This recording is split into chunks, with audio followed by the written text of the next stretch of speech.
you have a child who's a reflector, 1% of the world, this is going to be so important to nurture this child, because they need like a month to go through, to process things. Maybe if you knew you had a reflector child, knowing that they might want to be homeschooled would give them that opportunity.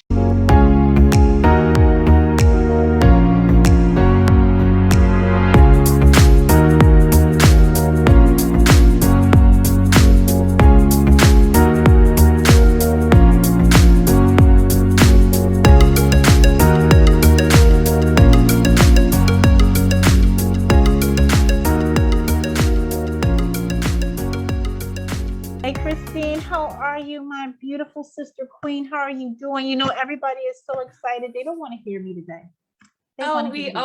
We want to hear you today. Absolutely. Good morning. Good morning. It was funny, just how you said, like, you know, Dee always gets us starting in the morning, but she had mentioned something about truth and like, you know, if we speak our truth about how we're feeling this morning, right? And I said, you know, I'm tired, and that is what it is. It is the truth. And I had this revelation though yesterday. I have been going through some family stuff, and I have been really just been asking for the truth. And we pulled the truth card yesterday. In my group, you know, we pulled the truth along with balancing was yesterday. And it, like, as always, it always plays in so perfectly. The messages are always divine, right? When we're going to get them. And that truth though, as much as sometimes we hesitate to tell the truth because we feel like it might be hurting somebody, when you can feel and know that that truth is coming from the heart, right? When we know that it is coming from the heart, that is where we allow that acceptance to come in, and that compassion. When we know, no matter how hard it was, like, and Dee said, like, when we can speak our truth, and when we can say that we are what we are, and we're just being authentic, we're being vulnerable, right?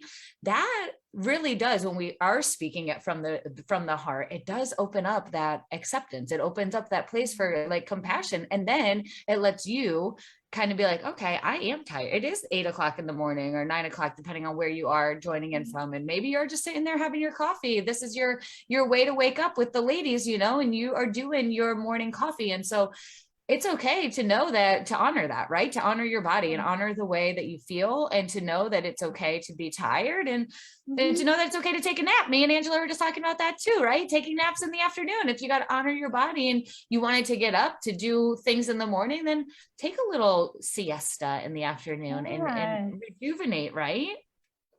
I'm all for the nap. I'm all for the nap. It's a way to replenish yourself, and when your body needs it, like you said before the show, Christine, you need it, and you just give it to it, you know. And I love listening to my body and asking her what she needs, you know what I mean? I'm like, all right, so we're not going to start that next part of that project, we're going to take a nap, right? And every part I do is a ritual, you know, from making my bed, cleansing my form, meditating beforehand. I do the same thing even when I'm taking a nap. I get ready and everything gets shut down, and I feel peaceful, light some incense, and taking my nap. You know, that's a really good, I didn't really think about that, but you know, that's actually a beautiful little segue, since we were talking about parenting today, and about, you know, I'm sure we got some mamas out there and some kids who don't want to take naps, or mamas who are waiting for nap time, right, to come around and put their kids down.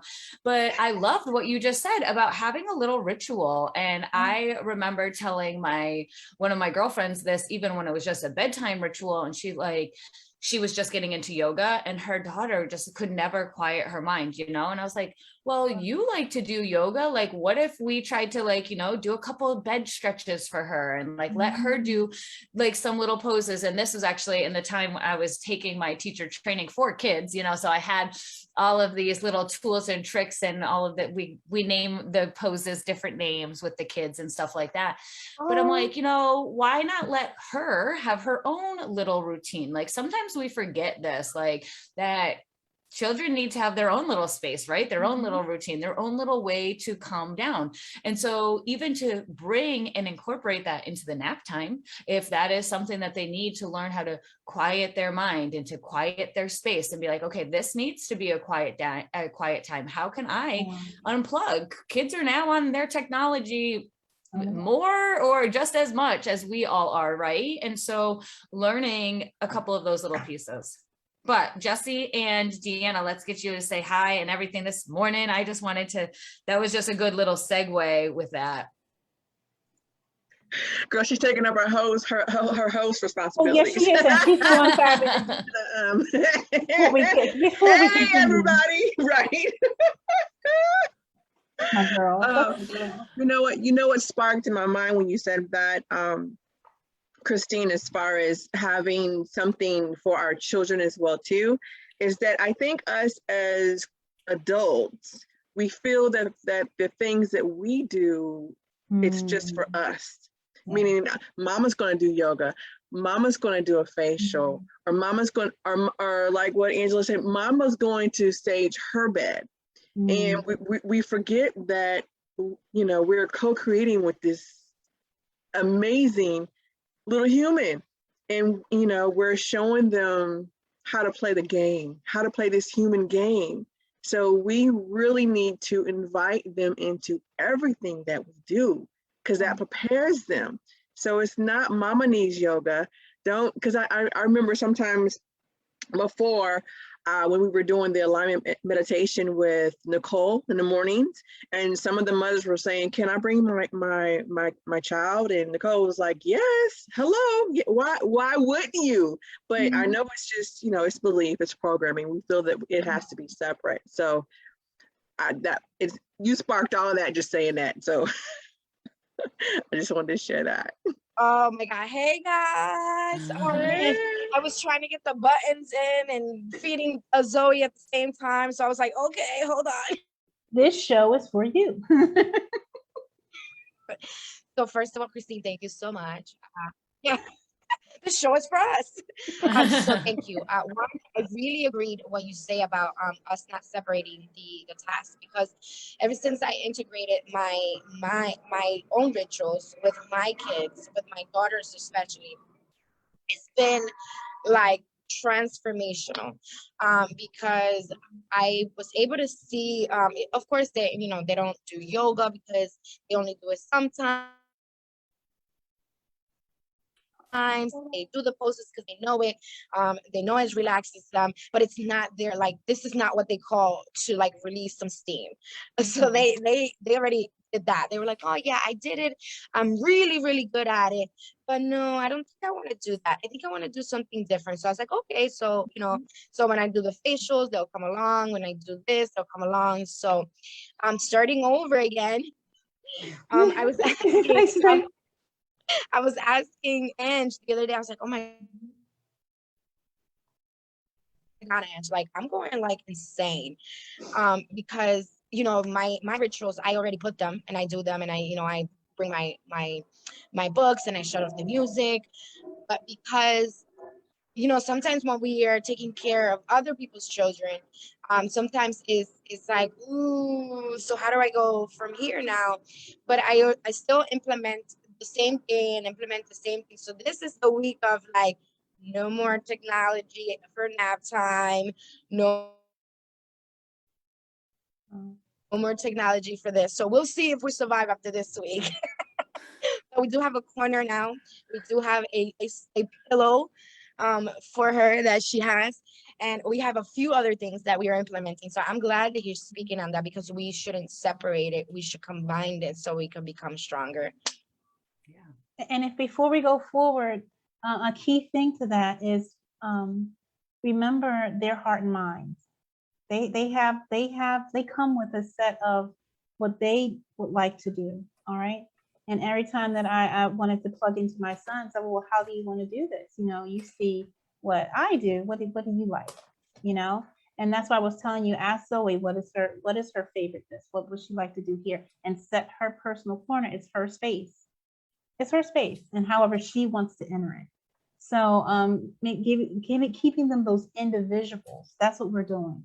And Or we're I even color last. communicating. Oh, nice. That thing that giving the energy.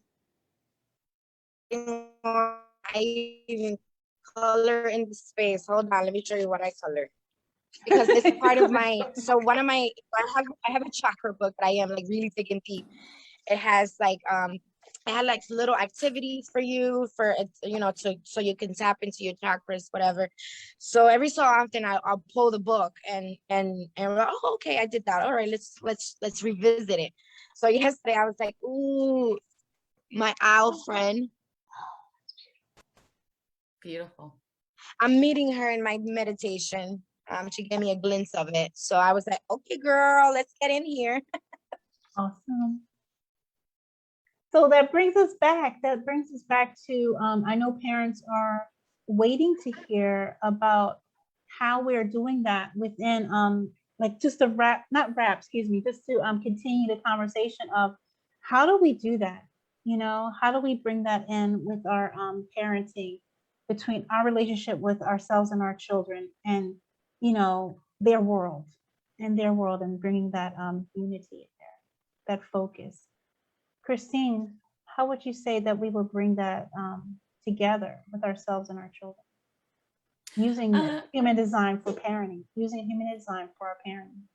So using our human design, I mean, knowing your child's chart, like, and even how, you know, like you had, Jesse, you had Zoe set up, like, you know, like setting up the space. But when we know, if you know what your child's chart is, even if you just know what their strategy is, right? If you know their strategy, if they're meant to respond, are they meant to inform you, or are they meant to wait for an invitation, right? If your child is a projector and they're waiting for an invitation, then you should be inviting them to do some of these things with you, right? And I also want to say too, like, there is importance though in having mama time, right? Like, there is going to be your own meditation that you do by yourself. Obviously that is going to be for we need to have some separation, but then we do need to teach them how to do some of these things together. But then also we want to empower them, like you said, like, well, what does this look like for you, right? What does meditation look like for you? Meditation can be in so many different ways. Maybe it is coloring for your child right now. What do they get lost in? Can they sit and color for hours? That might be their meditation. And maybe you just say, oh, this is very mindful. Notice how you get lost in it. Notice how the time doesn't matter. Like, how can you show them that when they're doing these little activities that they're actually getting absorbed, you know, that's them being in their zone, right? Being in the zone.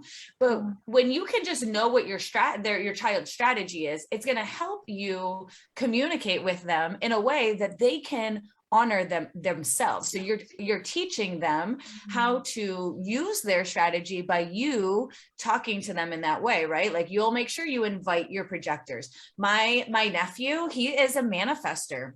My parents have been sharing with me, my mom's like, Christine, he will just take my hand, and he's 1 year old. He'll just take my hand and he wants to go. He wants to inform. He is seeing this. And like, my mom's like, I don't know. He's just all over the place. I'm like, Mom, let him show you. Don't try to direct him. Like, just follow him. Be like, William, what do you want to show me now? You know, give it these dialogues of, what do you see? What are you exploring? And obviously, as you're following them, you're making sure that they're staying safe, but ask them the questions so that they can inform you. Or if you have a generator child who, I mean, they are going to be the ones who are high energy, right? They build that energy. They have that energy. And so, but you got to let them respond to things. So asking them some yes and no questions, like, okay, I feel that you got this energy in there. Are you ready to shake it out? Like, what do you want to do? Like, yes and no. Do you want to go kick a ball? Do you want to dance around today? Should, you know, if you know your child, right, give them the options. And even as that generator, and the yes and no's is a great way for parents, because they're giving them options. So it's not like you're giving them free reign to do whatever, right? It gives you the option to give them a list of things with the yes and no, but then it gives the child the feeling that they are now in control because they get to choose what they want to do. I do want to say, for my parents, if you have a generator child, yes, we want them to learn their language and you Yes. learn their words. But if they can, you know, when you're at home, say like, you know, let them use those innate sounds, their gut sounds. Let them use those uh-huhs. Do you want to do this? Oh yeah, I really want to do that. Like, let them have that excitement, and then maybe teach them, be like, oh, did you feel that in your belly? You feel how excited you got? Like, that is your belly being like, yes, yes, yes, yes, let's do this. So how can you harness that feeling so that when you're in public, if your teacher says, do you want to do this? How can you listen to your gut and then let your brain use the words, right? And like show them how we can shift a little bit of that. Oh my God, Christine. So my 17-year-old is a generator, and I gave her the book. I gave her the chart. She's digging into it. And last night we were having a conversation on like it's her sacral, because she's a generator sacral. And I was like, okay, so I'm gonna give you the little teeny basic of it, but I really want you to dig in, because this is your own uniqueness. This is your own thing. And she's already picked up, you know, like the card knowledge and, you know, all of this that she taps into her things. And lately it's just been like, oh, okay, so I said, you want to try that? Okay, yes. So like crystals and stuff like that. And okay, you want to try this method? Okay, try it. If you like it, go ahead. But she is digging into it. And then her friend was on the phone with her, and she's like, what is your mom talking about? She's like, I don't know, but this is pretty big, because her and her friends are like digging into this. So I'm gonna like start this right now and see what I could come up with. And my son is the one that I wanted to ask today. So if we are pulling chart, and because we have the same gates together, but one of them is refined and the other one is not refined. He's a generator, to manifesting generator as myself. So I was like, oh, yeah, I see you, why we're so much alike. And okay. And so much, and see, the thing that I love too, like that you're just like, when you look at your children's charts, and when you, or even if your spouse or your friend, when you're comparing two charts, and when you're looking at two charts and you see some similar, there's two different ways we can see it. When you see this similarity, you're like, oh wow. When you have the same defined centers, could be like, wow, this is why we are the same. But at the same time, this could be where your challenges are, because, right, like if you have a defined heart center and he has a defined heart center, that means you both know your value, right? And that you both know your heart. You're going to lead with that heart. You're going to go with that heart. But you might be going on different paths, right? And so sometimes that can bring a little bit more of the frustration. So it's not necessarily when we look at our charts, oh, look, we got these two things the same, we're going to be exactly alike. Sometimes, yes, you might be in relation, you might play off each other, but sometimes it's actually going to be, those are going to be the areas of where you're kind of mirroring each other, where you can actually kind of trigger one another, because you have your defined way and they have their defined way, and we're all unique beings. And so therefore we're going to be thinking a little bit differently. So sometimes two defined centers or defined gates coming at one another can bring a little bit more conflict, unless we can accept and be open, right? Unless it is really coming from that truth. And we're like, okay, listen, this is your truth, your definition. This is my truth, my definition. We got to have this accepting that we're both headstrong in these ways, but we can both learn from one another, because you can be so passionate in this way and I can be so passionate in this way, and neither of us is wrong, right? We're both absolutely correct, but how can we use this passion together to maybe fuel something more? Wow. Christine, I feel like a volcano right now. I'm ready to erupt. And I say this because I mean, I'm like, okay, so I want to have like 5 more kids so I can see what they are. At first I was thinking that. Angel's face was priceless. That was great. You're like, what? Because I mean, Jesse put in the chat like a treasure hunt. You know, it's being able to be that portal for the next generation. And then now that I'm at where I'm at as far as my evolution in acceptance and understanding and all that stuff and awareness, and to be able to now have another child that could be a reflector or the different, and to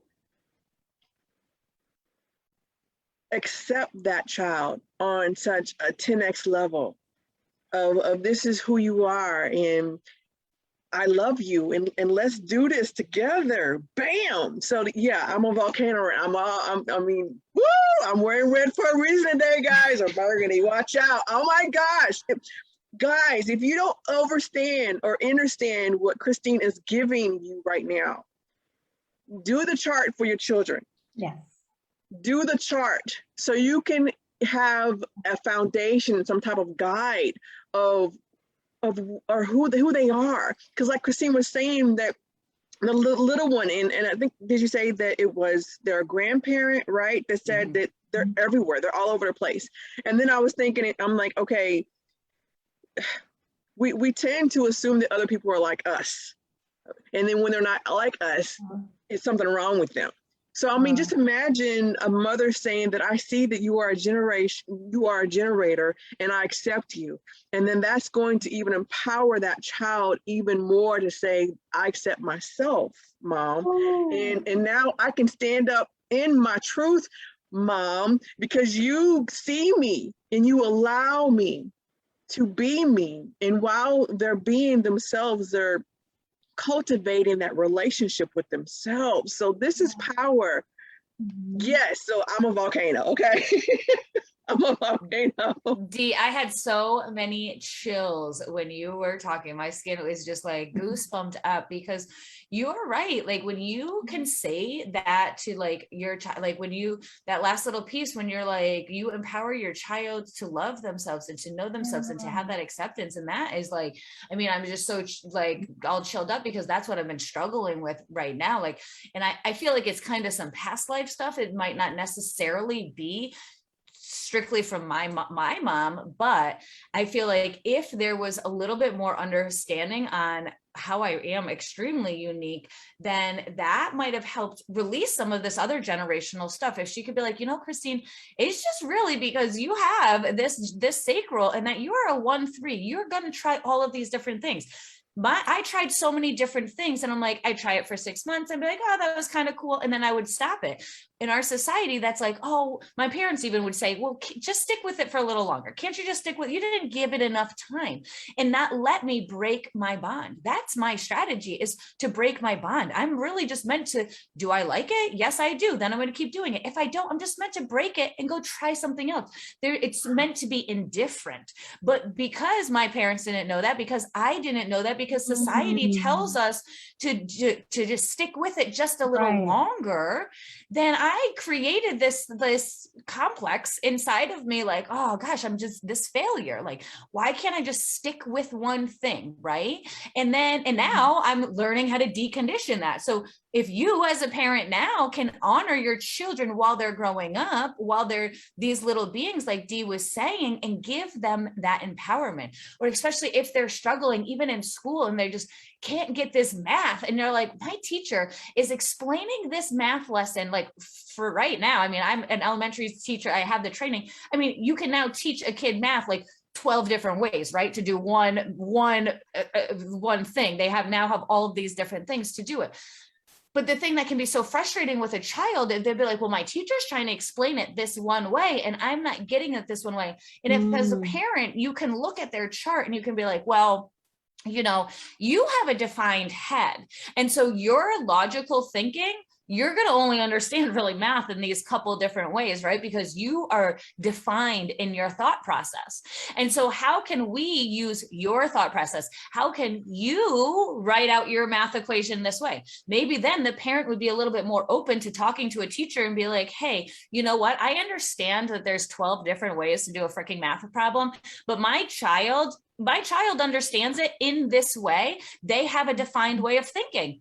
This is the way that they get it. They get the answer right every single time. I've tested them. I've given them 12 different math equations. This is the way they think. I'm going to let my child do the math question this way, right? Then you have validity. Then you're standing up for your child in a way that has a way to do it, and not just giving the teacher also, because then we got to come from the teacher's point, right? Like Angela's a teacher too. And so we got to also come from, we don't want the parent parent attacking a teacher, but also realizing we Conversation. have all of these lessons, these ways for these kids, because each kid is different. So we got to allow each kid to pick whatever way they want to do it, right? So that they're still getting the same end result of the answer somehow. And it's a community. It's you're right about that. It's not that you're picking on the teacher. If you are truly a part of teaching a child, you are a teacher too, a student too. The parent's a student and a teacher. The teacher's a student and a teacher, and the student is a student and a teacher. So we all have those roles, and we're doing it with each other. So that communication is needed. Yeah, to guide, to lead is all a part of the lesson. Do you know what I mean? That's why I keep saying my students teach me. You know, so I implore parents, please, yes, speak to your children's teachers, but know your child first. When you're doing their design chart, you're able to go into that classroom armed, you know, with your child's makeup to help the teacher and help your child in the community, you know, in the learning community, and everybody gets, and they have that conversation together. You know, the best conversation you can have with a student is like, well, how do you see this? You know, how do you feel about this? You see how they work, and you just talk to the parent for parent teachers night. Oh, we're going to try this, something different. And you just see the child light up. You get it. And they're saying, you get me. And then their learning opens up because you plugged in. Remember, you guys, we're plugging in to the right frequency. And all we're doing is finding it out. And what you need, you need humility to do that. You need one, and the desire and humility to go ahead and plug in. Where is this now? That's why there's nothing we can't learn. It's just the way in which we all learn it differently. Right. And that's something. You have a classroom of 40, 50 children, and I have had in the past, and I had to plug in, all right? So these 3 learn like that. These 5 learn. And the good thing is I didn't just put them in their individual group because you were an auditory learner. And you were, no, I mixed them up, because now you're going to learn about your community. You're going to learn about each other. You're going to learn how to have this conversation 5 different ways and come to one way we're all going to do it. Oh, they man, you should see them. I love seeing, I just sit back like this. Yes, do that. Huh? Go ahead, and you just have so much fun in the learning process. And you just see them build themselves up, and it's like amazing. The important piece with that though is that humility, right? Yes.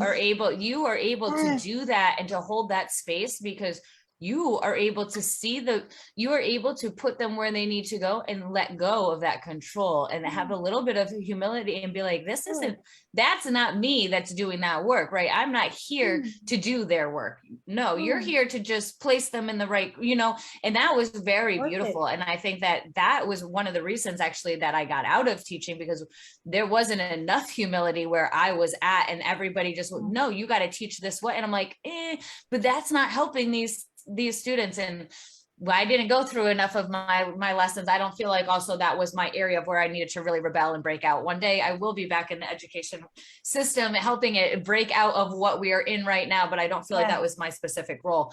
But having that humility in order to realize, like, the students are our teachers. They are the ones that are here to learn. We are just here to support and hold the space, right? And to, yes, give them the guidance and the knowledge, but then they're the ones that are actually learning it by implementing it into their life. How can they use these lessons that we are giving them, and what are they going to produce with it, right? What are they going to produce with this information and create with this information? How are they going to use it to better our world? And I feel like that needs to come even when we come back with being a parent as opposed to being a child.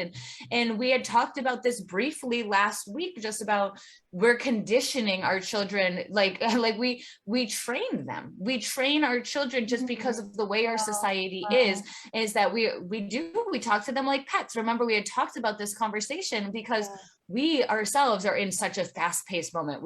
We're just trying to survive. We're in this spot of, just trying to make it through. And so we're just trying to control our children so that they're not like all over us all of the time, right? And that we can have this peace, this calm. And so how can we go at it? Like Jesse was saying, like, we invite them in. It's like kind of that chicken and the egg, and who comes first, and who, like, we got to kind of implement and walk it all together in order to find, this kind of path together. And is it going to be easy? Is it going to be the same? And no. Are we going to have these follow-ups? Yes. Are we going to have these days where we still like our gasket pops off and we're like, man, I should have asked them what they wanted to do because they're a generator, but instead I told them, no, you're still going to be the mom, you're still going to be the parent. There's still going to be times that you don't got time to ask them what they want to do. There's just got to be stuff that we got to do, right? And like, and so having all of that humility and all of that grace with yourself and with them. Yeah. And guidance is not control. Right.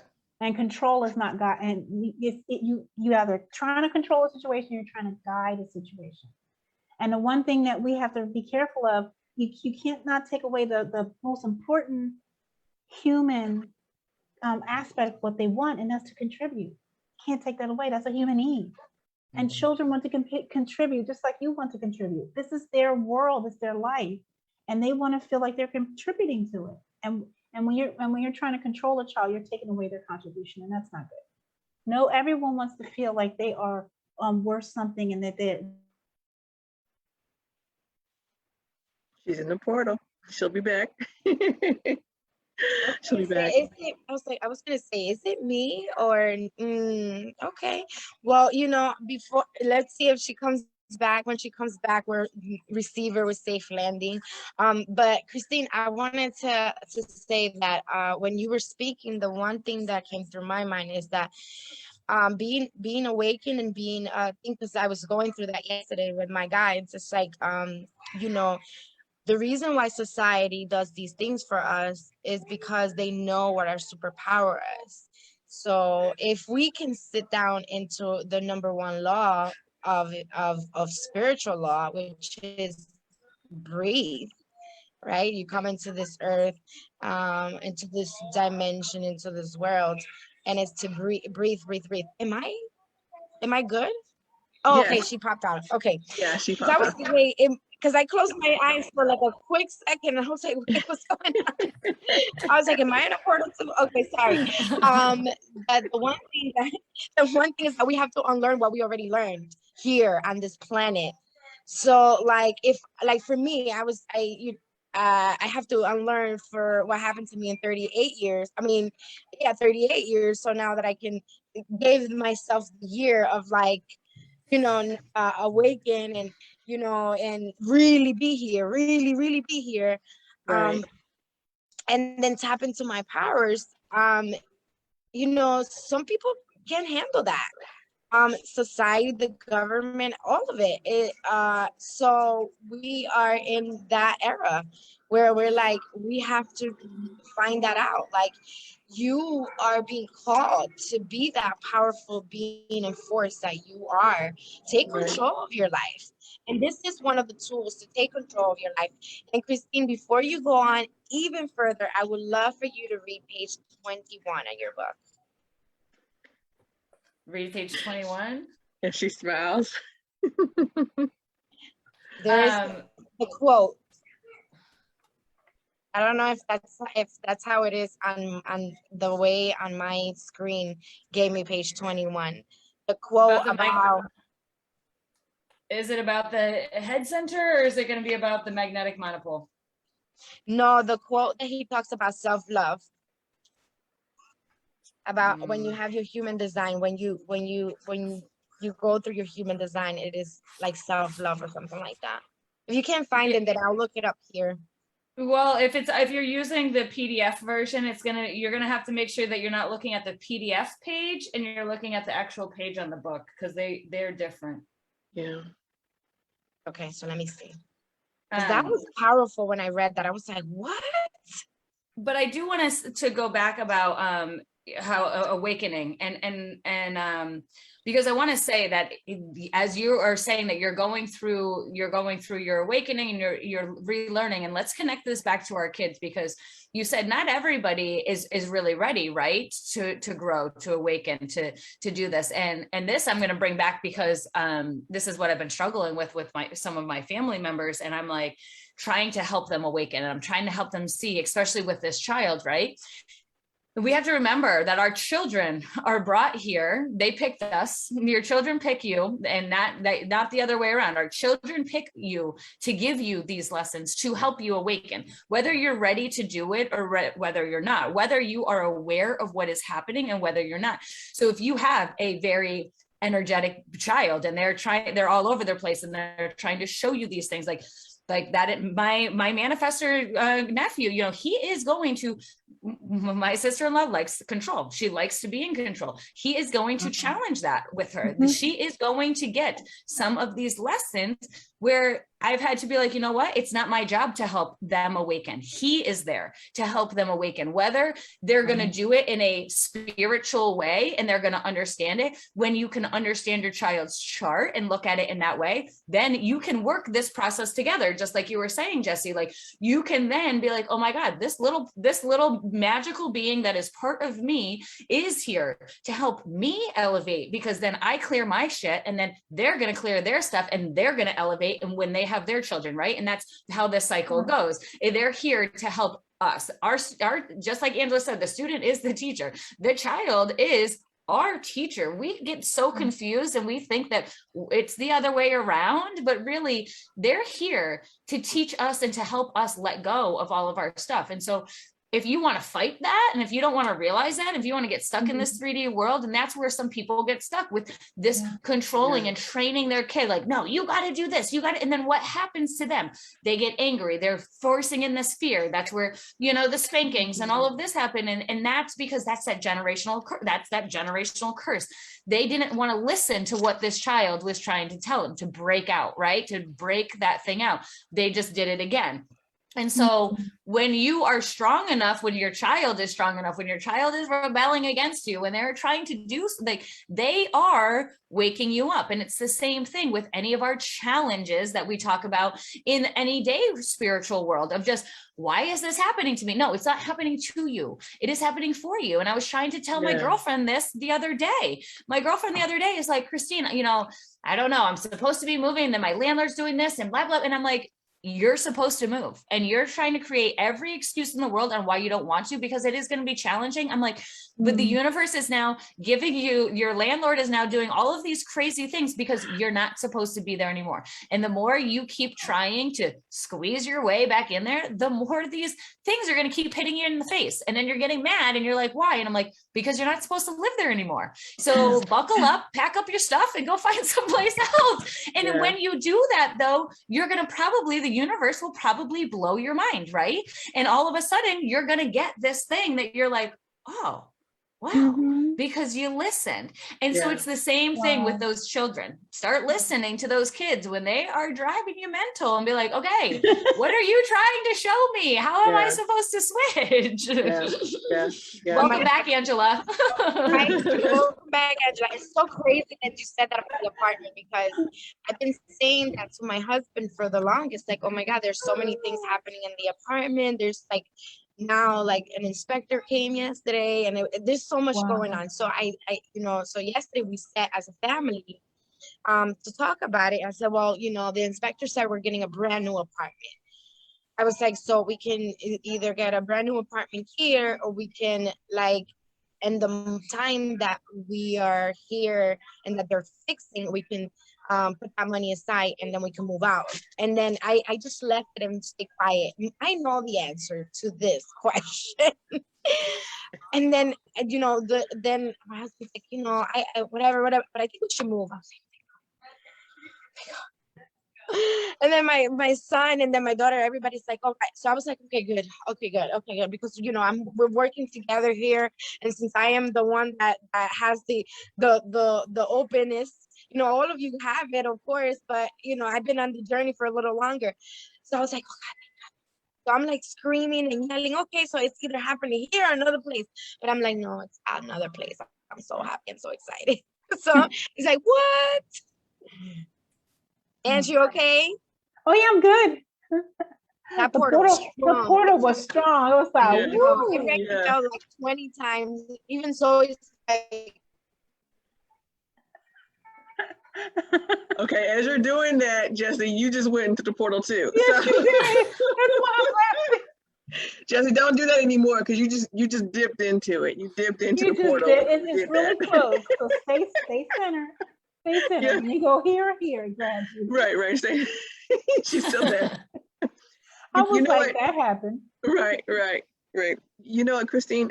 When let's rewind a little bit. When you were speaking of going to a public school, and then the parent could identify that their child is not, the teacher is not serving the child.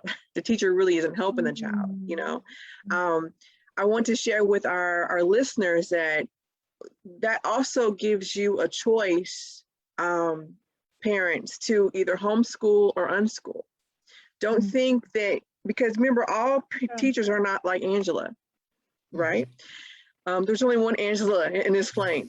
So the things that she was sharing, it might not even be available where you are. Yeah. So I want to let you all know that you're not stuck. You're not locked in. You're not. As you're doing this human design thing with this little human, like what Christine said, this could be something to level you up to realize that you need to homeschool, or you need to unschool, or you need to be a digital nomad and let them just, their mind go crazy, because then they're not just stuck in a room or a classroom. Because remember, everyone, we know the public school was made for a reason, and it wasn't to truly level people up. It wasn't. It was to actually put us in a box. Yeah. So what you would have to do cookie cutter. Yes, what you would need to do is just sit and ask, why. Basically, like what why is this happening? Like Christine talks about her friend. These things are happening in your apartment because, first of all, and this, bam, okay, volcano today, okay, need to calm down, please forgive me. Okay, you know how we manifest stuff and we're, ooh, I want this billionaire house, woo! And then we have the energy of that house, but then we don't realize that it takes steps to get to that house. Right. So we say things happen to us, and that's why we say it doesn't happen to you, it happens for you, because you're saying that you want this manifestation, but you're not really understanding that these different steps need to happen before that happens. That's right. The road, that's the street, you have to do that.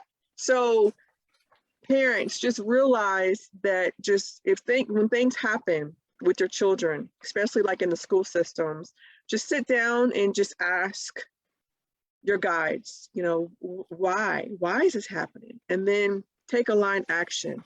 So I want to go there. I'm happy you said that, Dee. I'm really happy.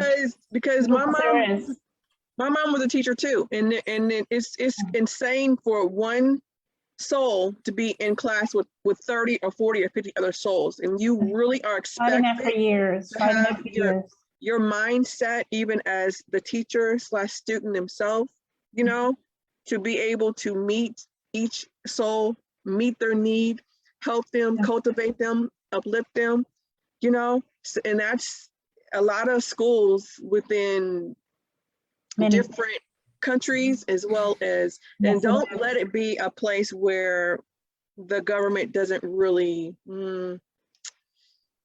put money within the school system. So there's so I just, everyone's not Angela. That's what I'm saying, guys. So don't people have found, I thank you so much to say everyone is not Angela. And I'm taking that as the type of, and like the type of educator. And I implore all teachers that I teach, because I do teach other teachers, to be rebels in their classroom. But you also, if you take the route of being a homeschool, have the homeschool genre, which is awesome for any parent to do, when you're invested and you do that, and it's a wonderful, wonderful journey. You can also bring in a teacher.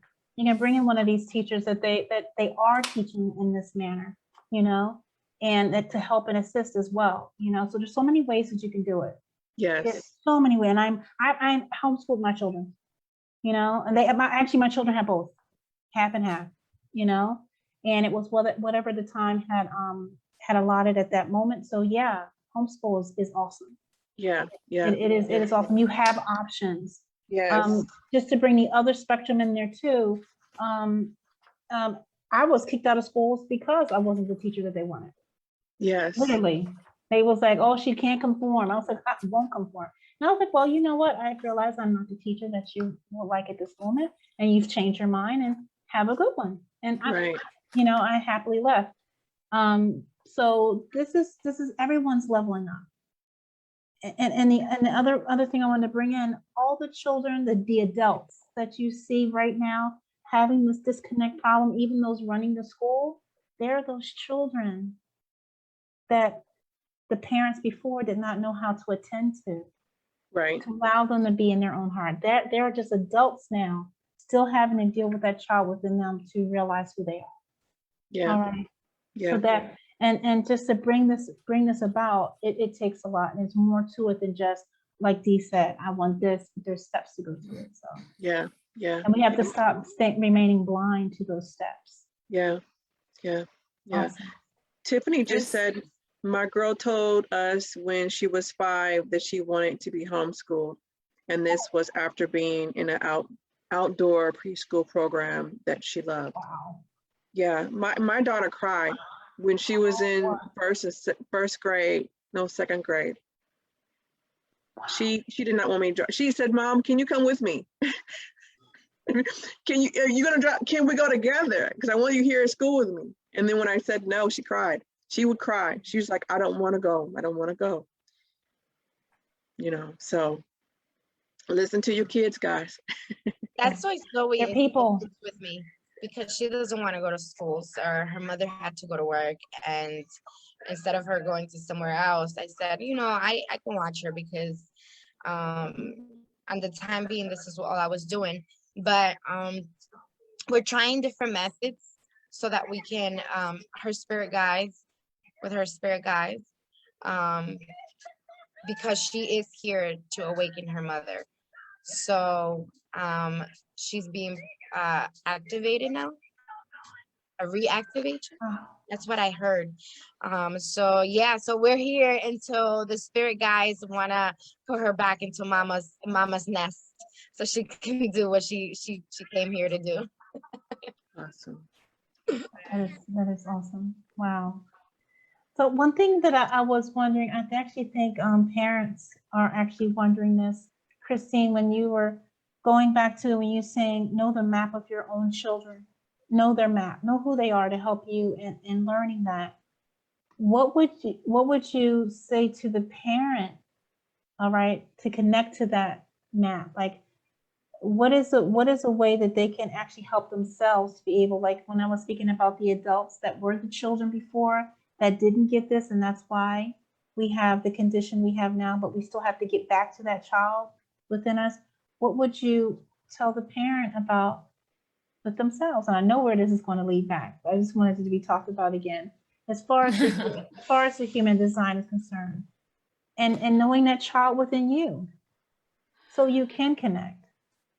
I think that, well, one, it would really be like, you're probably already getting triggered. You're already probably seeing that inner child if you have any kind of awakening and seeing that reflection in yourself. But I think really looking at your child's chart, the first thing would be that strategy. And then asking about like that authority, looking at their authority, where their decision making is going to come from. Where do you need to ask them? Where do you need to let them kind of drop out of their head and come into their body for that? I'm not sure. I'm like, when you said, I know exactly where you're going to go with this. I don't know if maybe I got that, if I understood your question really correctly, because when you are a parent and you are looking at the chart, I think it's the same as your chart. When it's going to be the same thing as your chart too. That's where I thought she was going to go. Okay, yeah. So it is going to be the same. So when you're looking at your child's chart, you want to start right off with the strategy and their authority is what you want to look at. Like, how should we communicate to one another? Because the strategy on anybody's chart, which your strategy to respond, to inform, to wait for the invitation, and then my reflectors is to wait for the lunar cycle. Which, by the way, if you have a child who's a reflector, 1% of the world, this is going to be so important to nurture this child, because they need like a month to go through, to process things. Maybe if you knew you had a reflector child, knowing that they might want to be homeschooled would give them that opportunity. If you have a reflector child, do a transit, like I can send you an email, you can get, like, you're going to want to know what the daily transits are. You're going to want to get the book that I do every day in my class that tells you what the transits are every single day, because your child is going to work off of the solar energy. They're going to work, or the cosmo energy, you know, they're going to work off of those planets. And so knowing your child's strategy as well as knowing your strategy. What if you both are generators and you're both meant to respond? No, that doesn't mean you're just going to sit in the room and not talk to one another, right? You're going to respond to each other's energy, but you're still going to ask each other yes and no questions. You're going to ask each other what you want to do together. You're going to try to find a physical activity. And that's the other thing. You have a generator child. They need to be in a physical activity. They need to be in a sport. They need to be in something where they can burn that energy off. They need to be able to physically burn it off. We need to let our kids go outside and play. They need to be doing something physical. But it's going to be the same way that you start through piece by piece. And then if you do notice something with your child, if you notice, like my other friend Brandy is like, my child, no matter what, they will not listen to me. They don't want to listen to me. They don't want to listen to the direction that I'm giving them. They don't want the guidance. And it's like, well, if your child has a defined head, they already have a set way of thinking and doing it. So how can you ask them then? So maybe you're just like, listen, I just really want your room to be organized. This is how I would organize it. I would put it in these bins. But how do you want it organized? I just don't want your shit on the floor. I don't really care what you do with it. But can you tell me though, how you're thinking? Because I can't see your conditioned brain, especially for me being an open head space. That, you know, if I'm an open head and he's a defined head by my nephew, and I'm like, oh, well, that's how he likes to clean it all up. That's easy for me to adapt to that and to go into that, because that's his space. That's how he wants to be. And I don't have any definition in that, right? It means nothing to me as long as it is, and it's not our shared space. Obviously, if it was our shared space, we could sit and we could talk about it. But me having an open head and him having a defined head, I can look through his eyes a little bit better, right? Because I have that openness to be like, hey, just share with me. Your job is to inform me. I can't see inside your head as much as I can try. And there are a lot of times that I can, but that's still that assumption. Then we come back to that truth piece, right? We got to not, just because we might have some of the open centers where we can start to use as our superpowers, we can sometimes be that mind reader. We still need the open communication. There still needs to, we don't want to just make assumptions about everything, right? And so that would be kind of that piece, to start with a strategy and then start looking at their defined centers, especially if that's where you're challenged with. If they don't want to listen to your rules and whatever, and then you're like, oh, well, you have a defined head, you have a defined third eye, share with me then you got to start asking them, like, hey, this is how I think our house should be cleaned, or your room should be cleaned, or whatever. What do you think? Because you have, and then tell them why you're asking them. Be like, listen, you know what? I didn't know this about you. You really do have certain ways you like to think. Your brain works in a certain way. And how cool is that? But I now want to know how your brain works. And the only way for me to know that is if you share that with me. So what would you rather do? What seems like, you know, and ask them that. Same thing with any of the centers, the gates. I'm having so many aha moments. I know, right? I want Christine to be my mom. Be my mom, Christine. Be my mom. Be my mom. My husband and my oldest daughter are generators, and I've been on this path with them, and I've been, you know, oh man, it's so wrong. Okay, so I'm gonna like now. Okay, now it's not wrong. Hold on, it's not wrong. It's not wrong. It's not wrong because we didn't know. You didn't know what you didn't know before you knew it, right? And so you Right. did the best you did with the information you go. have. There And the you same go. thing, I want to go back to Dee. She's like, oh my God, I want to have 5 more kids now so that I can go through and live through with all of, no, girl. You mean, if you want to pop out all the kids, then go for it. Make sure that you that's what you want to do. But ask your authority before you start popping them out. And then, but Love that. She you said. can go, you still can create that life with your daughter right now. You can still learn that.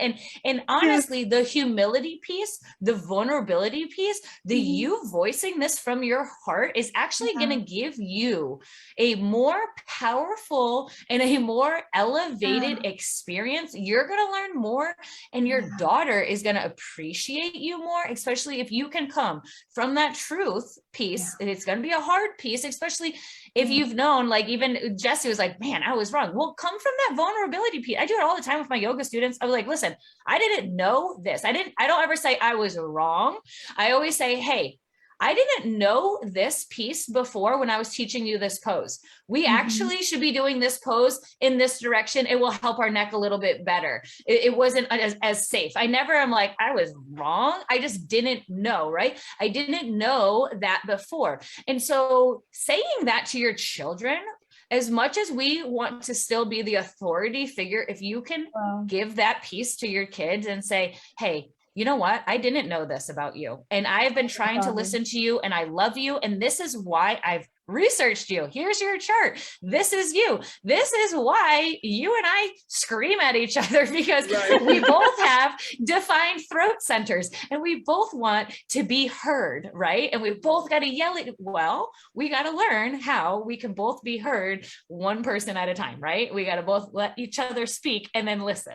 And then that's what we got it, right? And so learning that, but telling your kids, being like, hey, I didn't know this about you. This is why I'm learning. Especially Jesse, if you're already telling your daughter and she's already telling her friend, like, hey, this is cool. And my friend Brandy did this with her daughter's 10, and her daughter's like on the phone with her girlfriend. She's like, I'm a manifestor and I have this. And so I actually sent her daughter, I made some kid friendly versions of like, okay, listen, this is your energy though, but now you still are in the public, and she is in public school. And so it's like, okay, listen, because you're a manifestor and because you're meant to inform, and I'm like, but we got to play the game, and you got to maybe say it in that way. We got to play the society game when you're in the public rules. Just like Jesse, you said that, like, we don't swear when we're outside my house. I let my kids do what they want to do when you can voice and you can let that all come out, but that's the safe barriers inside the home. And then everybody has societal things that we got to kind of respect, right?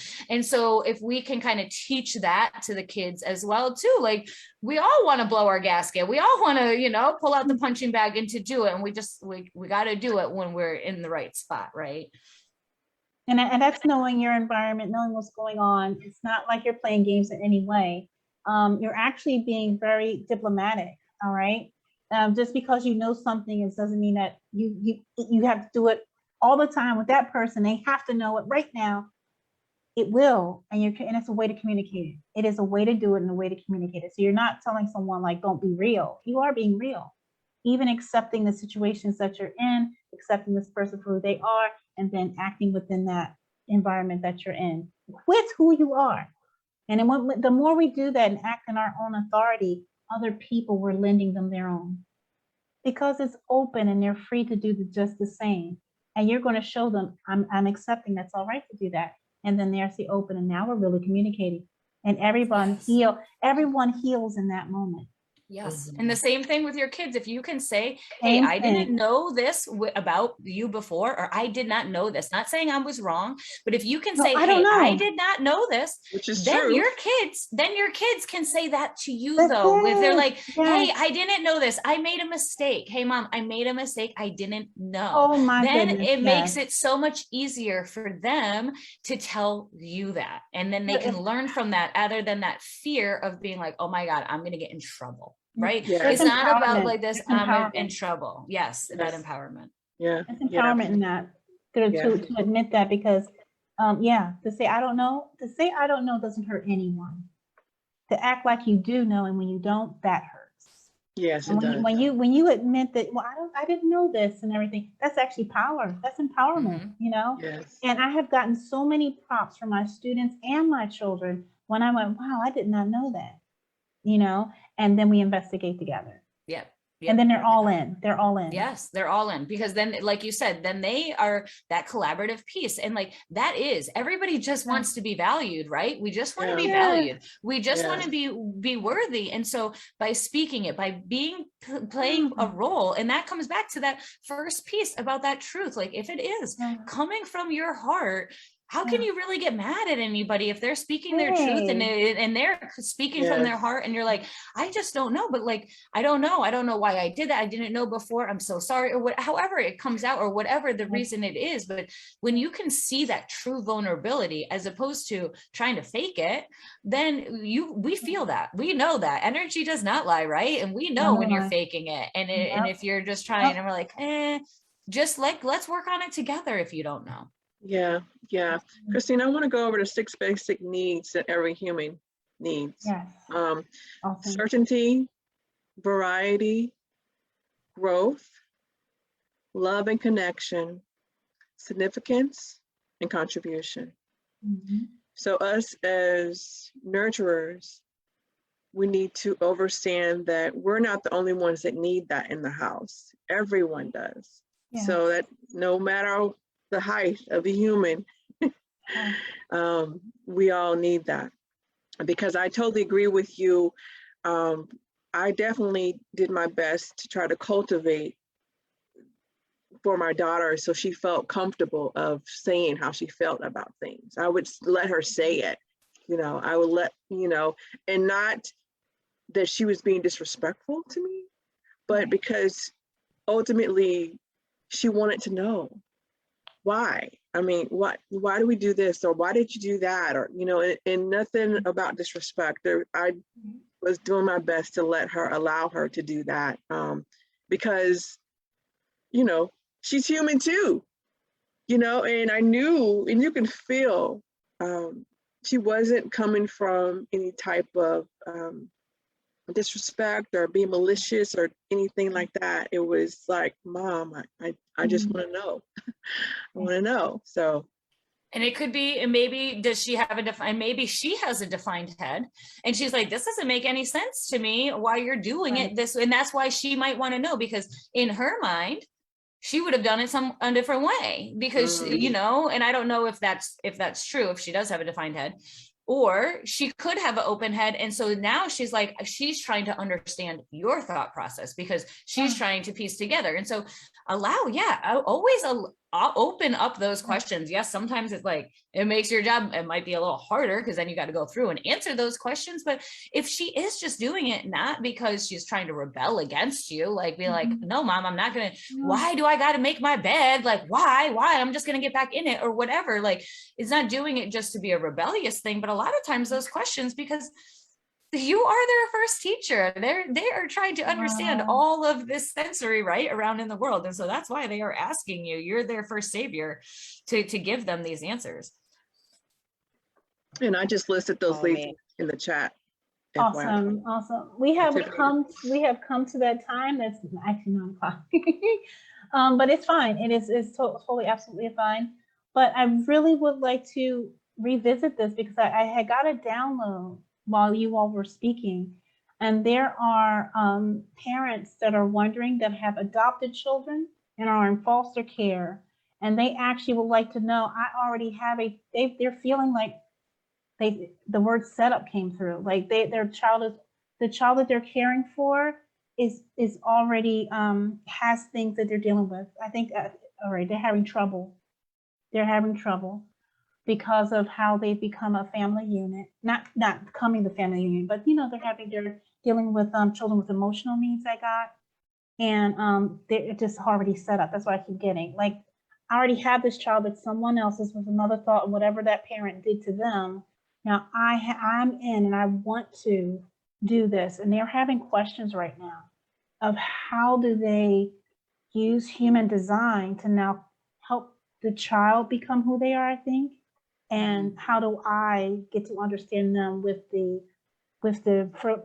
events that they have experienced in their life, the events they experience, because they're dealing with trauma. They're dealing with a lot of trauma. I know we say events, but I want to put it out there to the world that they know that I'm speaking about the trauma that we normally call. So they're parents that have adopted children and also foster care, and they're dealing with a set and they're trying to help, how do they use the human design? And so, so we kind of touched on this very briefly when we talked about the resiliency keys. And so remember, in our charts, when we look at a chart, it doesn't have our trauma in there, right? And so your chart is what you're going to be as you are born. And then, but yet these children who have gone through these experiences, yes, they have a lot of traumas in a very quick part of life. And so one thing that to help the kids realize, for one, is that the trauma is coming from the external, right? And so we have to kind of realize, like, if they can see that if they can see their chart, maybe if they can realize, like, listen, you are a unique being, but our traumas really come from the how we process our external. So yes, it is us taking things, it's how we process it through our past lives. Like right now, like I'm processing a lot of shame. And if I were to actually look through my childhood and the specific events, I never had a big traumatic experience that somebody else on the outside world might say would be traumatic. However, I've had a lot of I've gone back through some of the language and the dialogue that was from my parents, and it wasn't necessarily like out of cruelty, but sometimes it was just very, very passive and very like they just chuckle. Like my dad would like laugh like a lot of like I have a hard time with my creativity and like making anything, because my dad would tell me I was very artistic, and he would say it in a very chuckling kind of way. Like it wasn't ever very polished or finished or whatever, but bit by bit that kind of like nicked away. And I'm working on this. And there are times that I sit and I'm like, wow, like I did this meditation. I'm like, I am feeling like I'm riddled in shame. And I'm like, I've really done nothing like uber embarrassed. Like, I just don't know where this riddling comes from. And sometimes though, when you have children that are going through the trauma, even as a parent and kind of witnessing this, like, we don't really know what is going to be traumatic for somebody, right? Like somebody can witness a murder and it might not be traumatic for them, but it might be traumatic for somebody else. And in our society's eyes, though, that is a traumatic experience. Even how I am expressing my own trauma, I'm still downplaying it, which I shouldn't be doing, because it is still my trauma. Whether I feel like society thought it was a traumatic, it's riddling me. It's trauma to me. And so we have to understand in some ways that even as a foster parent, for one, a foster parent, that kid is still brought into your life to help you, for one, even though they are not your own blood, and they're still teaching you a lesson. They're still teaching you a lesson. You brought them in. They're still helping you evolve.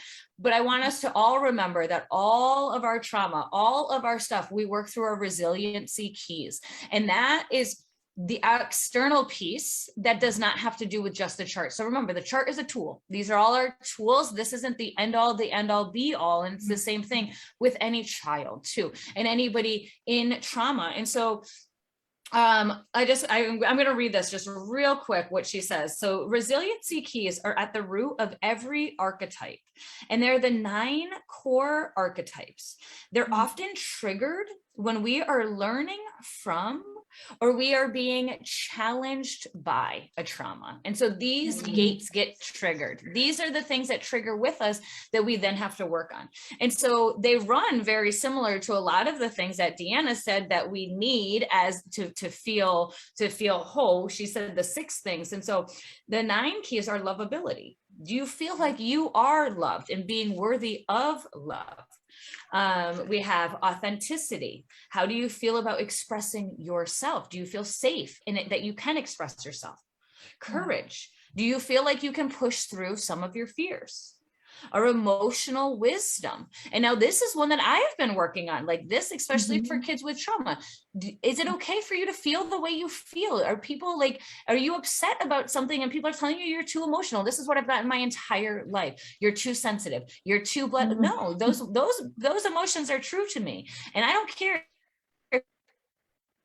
you don't see that, or if you think that it's, and I have now 36 years later, I'm like, no, I'm going to cry over this. And I am a passionate person. And if you are in my world, then you are showered with more love than you know what to do with, right? Because that is just who I am. And if you can't, and I have people right now who told me I'm exhausting. And so I had to cut them out. They don't get my love right now. Maybe they'll want it later. I can send it to them in a different way from afar, but we have to have that emotional wisdom for ourselves. We have to have our decisiveness. Do we know? This is why we're tapping into our authority, getting out of our head. Can we trust ourselves? Can we make our own decisions? And a lot of us have to work on this. This is where a lot of our trauma comes from too, being able to make a decision. Can we trust ourselves? There's some of us, if we've squashed that intuition down for so many times, and then we keep making these logical decisions and we're still getting hit with a roadblock because we're not listening to our gut, and we're like, why isn't anything working? Or we're just not listening to our intuition. We need to learn to trust ourselves. We need to have our self-worth. We need to have vitality. We need to have empowerment. And so all of those 9 keys, as you can see, if you've gone through any traumas, those are all going to be in place. And those keys are like flashlights, our stoplights, our whatever, our lights to show us, okay, this is where I need a little healing. This is the gate energy. This is the area in my center that I've been conditioned to, right? So I have taken on all of this weight from the outside that now I need to start to look at inside. And so how do we do this with a child, right? How do you do that with a child? How do you do that, especially if you're in a foster system or if you're in with kids who are doing it, like, and it's going to be baby steps, all of it. Like you said, you can't skip over these steps. Like, how can you just look at their chart in the beginning? Because no matter if you can know their birthday, we still need to know their birth date so that you can still know. And so it will be a little bit more challenging if you don't actually have the birth certificate, if you didn't know that information on that child. There's ways that we could get around it, but if you do have that tool, to sit with them and to let them know that, for one, all of the feelings and all of the traumas that they have, they're valid, and let them know that they are valid to feel the way that they feel, and that you are there to help them, whether they can see it or not right now. And some kids, especially in foster care, are very resistant to any adult figure, right? And they're always trying to push against anybody. And so how can you show them in a way and be like, listen, I just want you to see your chart, and I want you to look at my chart, right? Can we just show 2 different charts, and so that they can just see how different, and just be like, listen, we are different. We're always going to be different. You're going to be different from Sally and Susie. And that's the beauty of this. And it wasn't fair for what has gone through you, but what you've gone through will make you a stronger person in the end. And so how can you just start to show them those little pieces, but then work on yourself as that foster parent too, because the more you can do it, like we said, empower yourself through it, and you learn your own chart, maybe say, hey, let's try this together. Remember, this is all this is meant to be integrated, meant to go through. Do it with your own kids. Be like, hey, I just started this. Have them hop on to the Q&As, have them jump into the feminine flame. But they want to come on, their chart. Like, I will always make sure I won't drop any swears if I know that there's a child present. So no swears. Yeah. And like I said, I did some voice notes for my friend's kid, and like how can we relate it into school? Like, how can you put it back into school, or put it into their everyday? If you want your kid's chart, if you want, send me a message and be like, this is what my kid does now already. They're in soccer, they're in band, this is what they do. How can I now implement that so that they're still shining in their way, right? Are you looking to have a human design class for children? Is that something you're looking to do soon? Oh, maybe I should. I don't know. I just got the download too. Yes. I just got the download. Christine, actually, wow. The download that I got, Christine, was that was like, I was going to ask. Yeah. Because it feels like it's already real. I'm sorry. It's okay. We all seem to have gotten the download at the same time. Angela asked you, but we all, the guide said, yep, this is the download that I received, Christine, is that I could see you doing a human design and doing a whole family. So it won't just be the parents, and it could extend even from children outside of the home, like in college. So doing like a whole family, that you would offer some type of package to where you will share your magic, because I put it in there, you are the human design fairy, magic with a whole family, because it's not like what we're saying. We know that we're not the only human. The parents are not the only humans in the house. But Everybody. But then it also said to provide a space for the children who are in foster and in adoption, where they're striving to become who they are, and have that separate space for children, for the family, but then also separate space for the children who are working this out as well.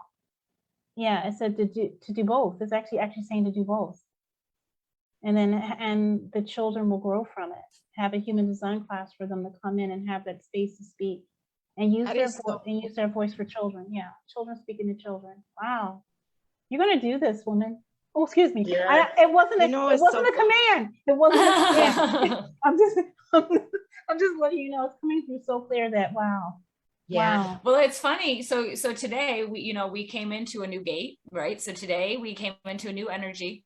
It's the gate of endurance, and it's actually saying to trust our timing. First words, trust your divine timing. Do not go out, but it's to prepare for the next step. And so this to me is the prepare, like, right. We're putting it out there where this would be the next step. Okay. How can this evolve? Where can this go?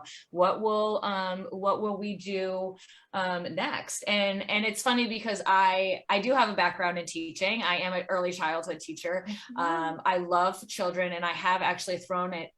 Probably the past 3 months, I've been saying, hey, when it's ready, I am ready to work with the kids again, right? Like I do want to work with kids, and but I want it to be I don't want it to be in the traditional sense. I don't want it to be back at the school. I don't want to be back. I want it to be in some other way. And I do have my yoga, and I did say that to Jesse too. I was like, maybe we'll start doing some kids yoga through the portal, just because there's so many mamas that have it. I love doing Cosmic Kids. It's so much fun doing that kind of stuff. And so, but I do think I love that, Angela, about that. I also do have, I did Embody Love, and I don't know if anybody has heard that. It's a different program. It is through yoga. I'm certified in that, like, yet again, all of my certifications, but learning how to love ourselves. And there is a whole children's camp that I really wanted to do. I just didn't have the space, but it incorporates yoga. It talks about body image, and throwing the human design in would be really an overall beautiful piece, because then they can really learn how to tap into themselves. So now I'm getting a whole bunch of ideas and things. Oh my gosh, you're gonna have to let me speak, please, because it's coming through so strong. Oh man, so this came through yesterday, and I wrote it down on a piece of paper. I have the napkin inside. So I send you I can't even send you a picture. I don't have a phone. All right, coming soon. Okay, got it. So the download that I got last night was, because I gave my daughter the human design and she was so interested and she loved it. I told her, I said, Christine mentioned that there's a kids. I was like, I'm going to ask her for the program so that we can, do this together, because can you imagine you, me, Christine, all the kids involved into this big thing? And she's like, I don't even know how to even look at it. I said, it's okay. Don't worry about it. But here, like, come on, like, and now it's like, what? Because I have so many stuff right here. So one thing that Spirit wants us to know is that human design is the roadmap to the human life. Just like we look at a roadmap for a business, this is the roadmap to us, catered to us, that we are very individual to our map. So if we want to be great in this game of human, then we must get that, like really dig into your map. And I was like, okay, if you want to know how to go from one key to the next key, ask your spirit to drop you into observation mode. So that you can observe, and then just stay there for 10 seconds. If you just stay there for a while, just ask your spirit, drop me into observation mode, please. And then you're gonna feel, and your senses are just gonna start showing. You're gonna get tinglings. You're gonna get where you need to go in your body. So that's a shamanic method for you to do that. And another key for us that are asking about our kids and how to get this conversation started, and you know, how to get the spouse started with the questions and everything. This is my, you know, I was going through this last night with ancestors, with the owl spirit, and you know, the wisdom going into one dream into the next, so that we can be prepared for today. So I just love all the portals. I just want to say that for all the spiritual teams that took us into this journey and to this ride. So one of the things that we can just come from a place of love, one, and two, just say, I just want you to do this because I love you. I care, and I want to share this with you. Can I share this with you? I just learned that. Can I share this with you? Because I'm like mind blown. Like, what? Did you even know we have that in our body? Like that? What?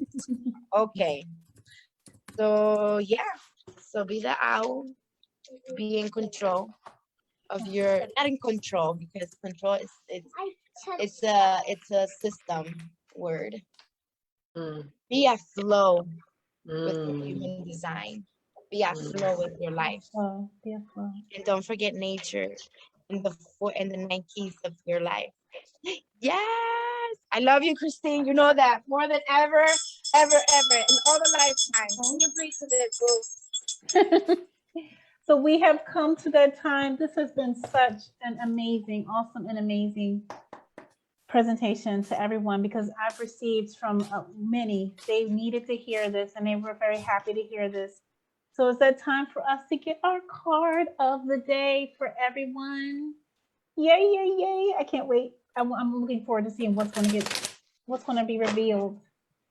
Revealed for us. Yeah, so I'm gonna pull a fairy. I'm gonna pull a fairy today. I do want, because I did not pull my fairy deck coming into this new gate. I just want to share a little bit about what I did pull for the gate energy of coming into this endurance, right? Trusting our divine timing, preparing for the next step of manifestation, but allowing those steps to unfold. Like you said, we can't skip those steps. Like Dee said, we want that big house. We can't skip those steps. And that's what this gate is all about. So it's really funny that that's how you said it, because it is about not skipping the steps, trusting the process. And so the cards I've already pulled for was about fulfillment. When we are in our fulfillment, when we are doing the things that we're passionate about, right? We love the process. We love the journey. We're not worried about what the next steps are going to be. We stay in that flow. We stay there.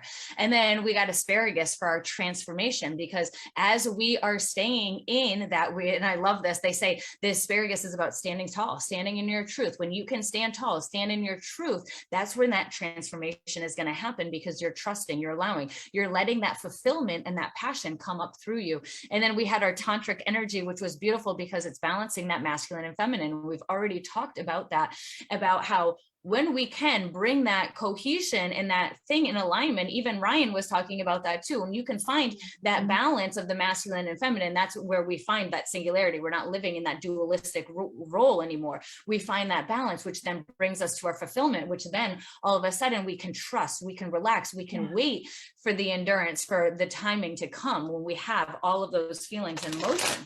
And so let's see what our beautiful fairies have to say about all of that energy, all about that fulfillment, our endurance, trusting the timing, and being balanced. Really was that tantric energy. We got it pulled upright, saying that we are aligned, we are in balance, because we've been working on this for months now. And the thing that I love about human design, and as we've been coming into these new gates, and as we just came into this gate of endurance, we've been working on endurance. We've been working on tapping into our intuition, right? That's what we were just doing with our wisdom. We were learning about what can we trust, how can we trust it. And then we came into our last gate, we were in our instinct. So we listened to our wisdom. Now we're trusting that instinct. And now it's like, we've got that trust. We're already here. So now how can we use it to endure for the long haul, right? To endure what we really want in our manifestation. And so we're going to call for some magic, our little magic frog. So when we can hold on to this, right, we just get magic. Magic just comes. The universe blows our mind, right? We had already talked about that. When we can just stay true and we can just stay in our own space, in our own being, in our own alignment, and we can let go, the universe has way more planned for us than we could ever imagine. Number 32, if anybody has any specials with numbers. And so magic frog, it is saying, oh my gosh, the keyword is child. Really? Child, after everything that we have been talking about. So the frog fairies know how to be childlike. They encourage innocence and imagination, and it makes us believe in miracles. Yeah.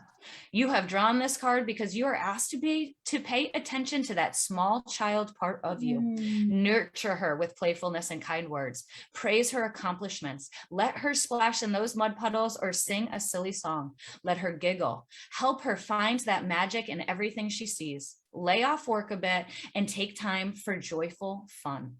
If you have forgotten how to play, then you need to start asking your fairies or ask a small child to help you remember. They know what to do and they will guide you every step of the way. Keep an open heart. Fairies and small children have very open hearts. Believe. Visualize yourself holding your small self in your arms and rocking her, singing her a beautiful lullaby. Tell her how much she is loved and how special she is. Feel your hearts connecting as one as the child snugs up against your chest. Visualize that healing of all tears and wounds as that energy just dissipates and the void is filled with loving energy. Now that child is ready to play. Hop to it. And so beautiful, because especially when you were saying, Angela, about, if you are taking in somebody with a child with trauma or something like that, a lot of times that might be a way for you to work on our own inner child, our own opportunity to hold ourselves and to love ourselves. And when you can start to do that in front of a child who has gone through that, that will empower them to hold themselves, to love themselves, to know that they are whole and that they don't really need anybody else to give them that peace, although they're still going to keep looking for it, right? And so wow, so beautiful, so beautiful. Such a blessing. Wow. So much magic in the room. So much magic. And remember, guys, that we do have a incarnated fairy that is coming to the show very, very soon. If we haven't mentioned it before, this is the right time, my love, because I have called you upon my life. And if you don't know how to call fairies upon your life, just put some sugar onto your plants and they will come like magic.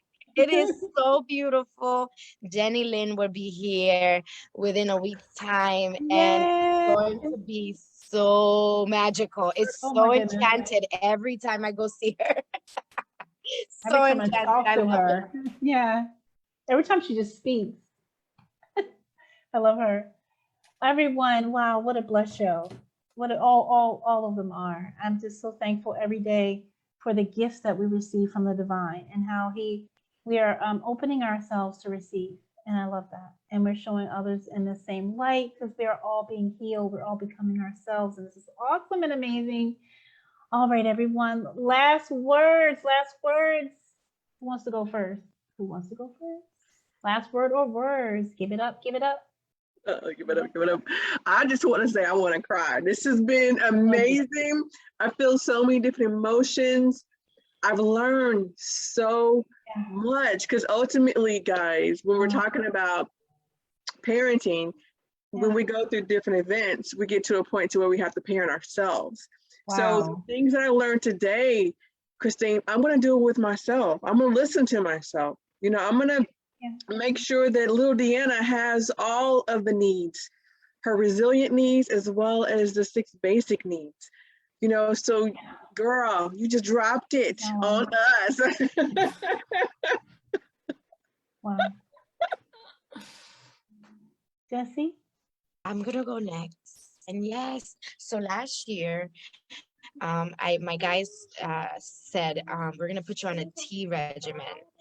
But not just any tea. just the teas with the messages on it, the yogi ones. I needed to build a whole, whatever. So I collected them and I have kept them all in here. So I put it down, and when I put it down, this message fell out, and I was just like, whoa. I left it aside, and I just continue to allow the energies that we, that flow through us, right? And knowing that the fairies were here, I was like, okay, so I'm just gonna sit back here and not say too much today. But the word that the little tea tag that came, I'll put it in the big, but this is it. You must have self-respect. Only then can you respect somebody. Wow. Beautiful. I'm gonna ring my Beautiful. bell Yeah, Yes, bring it. That's beautiful. yes. Yes. It all Wow. starts with that. and take that frequency in. Yes. Awesome. Christine? So yeah, so my last words, I think, really playing off that card, because learning to love your inner child, no matter all of this journey, all of these healing processes, so much of it does stem from our childhood, and it's not traumatic experiences that we need to blame anybody for, right? Our parents were doing the best that they could, even if you have gone through immense trauma, whatever, right? They were doing the best that they could with the information that they had, with what they knew. And most of them probably were traumatized themselves, right? A lot of they haven't done any of that work, right? And so we have to realize that trauma creates trauma, right? So if we got to break out of that cycle, and so to love on yourself. I love what you both two ladies had said, like that self-love, it begins with us. If we really want to be that strong, empowering parent, and we want to make sure that we're not sending any more traumas down the line, we got to stop it within ourselves, and we got to learn how to love ourselves so that we are giving unconditional love to our children. Yes. Wow, so many downloads. Wow, you all are amazing. This has been wonderful. It's been awesome. I have gotten so many answers of what I was trying to even just figure out myself last night after I did my meditation. I know what I'm going to do today now. And I know that everyone else has also received the answers that they needed. And I'm so happy. I'm so happy for you all. Work on it. Just like everyone has said, it all starts with you. Trust and believe. All right. And just do it. Get to work. Like the card said, I love that. Hop to it. Hop to it. It's so playful. It's also so magical. And don't be afraid to be playful with yourself. I'm serious. You know what I mean? Don't take everything so seriously. Remember how you was when you were a child. Your inquisitiveness, right? Ready to do something fun, right? You got an ideal in your head of something and you did it, right? And you always just wanted to laugh, dance, sing, right? And be happy. Do that for yourself today. Do something that makes yourself laugh, makes you sing, makes you dance, and makes you play. Yes. I love everybody dearly. I trust we all trust that everyone has a blessed day full of love and light. Bringing yourself to the table, right? Making yourself smile and everyone around you do the same. Just do it. Just do it and watch the magic happen. Love you guys. Bye, everyone. Love you.